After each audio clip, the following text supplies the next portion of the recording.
Hello. So we walked probably, was it more than an hour? We probably walked more than an hour from where we are, from our resort, going eastwards. So from the west to the east. Nakaharap kami sa sun. We were facing the sun. Now, we've reached a jetty. I'm not sure if you can see the jetty from here.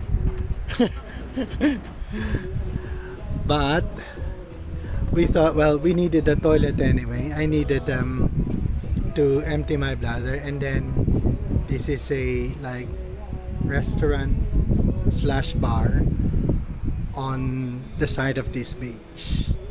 So yan. Ayan. How do I rotate this? I don't know how to rotate this. Like today, baby.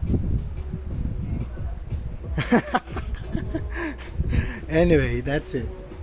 So, we'll go back that direction just to go back to our hotel, and that will take Nung 3 miles. no 3 miles. It's about 3 miles. Yeah, going back to the resort, isn't it? Okay. Ciao.